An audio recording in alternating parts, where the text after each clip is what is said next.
Welcome to Suji's cooking channel. இன்னைக்கு நம்ம சேனல்ல ரொம்பவே ஃபேமஸான மதுரை பன் பரோட்டா ரெசிபி தாங்க இன்னைக்கு பார்க்க போறோம். தேவையான பொருள் என்னன்னு பார்த்துடலாம்.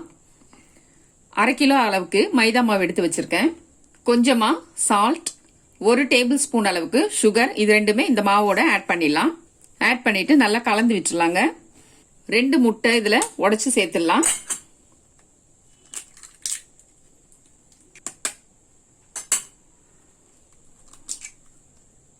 முட்டை சேர்த்துட்டு நல்லா மாவை பிசைஞ்சு விடணும்.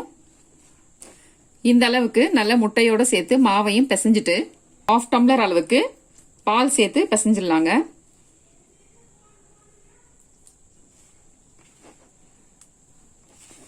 கொஞ்சம் கொஞ்சமா தண்ணி சேர்த்து சப்பாத்தி மாவு எப்படி பிசைவோமோ அந்த அளவுக்கு நம்ம பிசைஞ்சு எடுத்துக்கலாம்.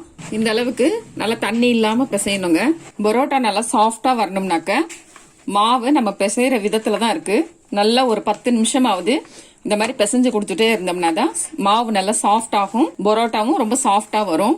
மேல கொஞ்சமா ஆயில் விட்டு திரும்பவும் நல்லா பிசைஞ்சிடணும். இது நல்லா பிசைஞ்சிட்டோங்க. இப்போ ஒரு மூடி போட்டு மூடிடலாம். மூடிட்டு ஒரு 2 மணி நேரம் அப்படியே விட்டுடலாங்க. 2 மணி நேரம் ஆயிடுச்சுங்க. இப்போ இதை எடுத்துட்டு பார்க்கலாம். மாவு எவ்வளோ சாஃப்டாக வந்திருக்கு பாருங்க. இதை ஒரு வாட்டி நல்லா பிசைஞ்சு கொடுத்துடலாம்.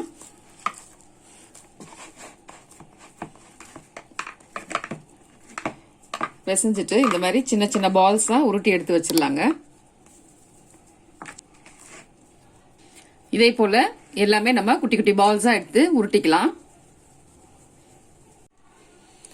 இந்த அளவுக்கு உருண்டைகளாக பிடிச்சி வச்சிட்டோங்க.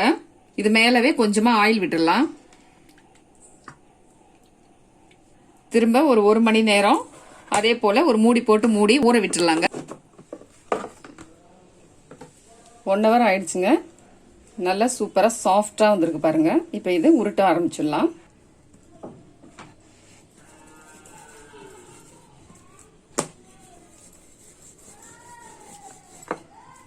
இந்த அளவுக்கு நல்லா தேய்ச்சி விடணும். மாவு போடக்கூடாது. நல்லா ஆயில் விட்டு இந்த மாவை நல்லா பரத்தி விடணுங்க. நல்லா எல்லா பக்கமும் ஈவனா மாவு ஃபுல்லா ஸ்ப்ரெட் ஆகிற வரைக்கும் தேய்க்கணும். நல்லா தேய்ச்சிட்டோம். இதில் கொஞ்சமா ஆயில் விட்டு நல்லா தேய்ச்சி விட்டுடலாம். இப்போ இந்த பக்கத்துல இருந்து 1 சைடு ஆஃபா ஃபோல்டு பண்ணிக்கலாங்க. அதே போல இந்த ஆஃபையும் அப்படியே எடுத்து ஃபோல்ட் பண்ணிடலாம்.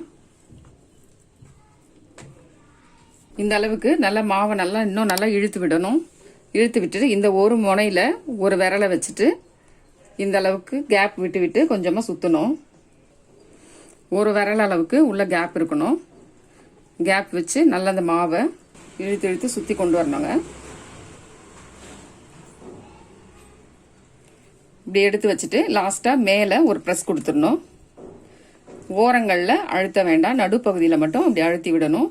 ரொம்ப அழுத்த வேண்டாம். இது பன் பரோட்டான்றதுனால இந்த மாதிரி பஃபுன் தான் இருக்கணும். இதே போல எல்லா மாவுமே நம்ம செஞ்சு எடுத்துடலாங்க. பேன் வச்சிடலாங்க. பேன் ஹீட் ஆனதுமே கொஞ்சமா ஆயில் ஸ்ப்ரெட் பண்ணி விட்டுடலாம். மீடியம் ஹீட்லயே வச்சுக்கலாம். நம்ம எடுத்து வச்சிருக்க பரோட்டாவை ஒன்னொன்னா அதுல வச்சிடலாங்க.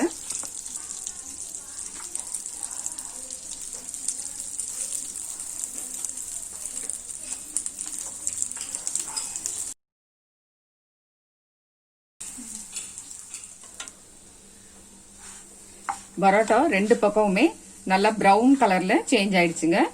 நல்லா குக் ஆயிடுச்சு. இப்ப இதை எடுத்துடலாம்.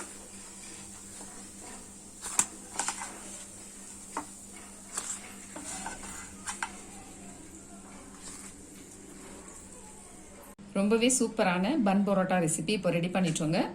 நீங்களும் இதே மாதிரி உங்க வீட்டில் ட்ரை பண்ணி பார்த்துட்டு உங்களுடைய கமெண்ட்ஸ் எனக்கு சொல்லுங்க. மறக்காம என்னுடைய சேனலை சப்ஸ்கிரைப் பண்ணிடுங்க. Okay, bye friends.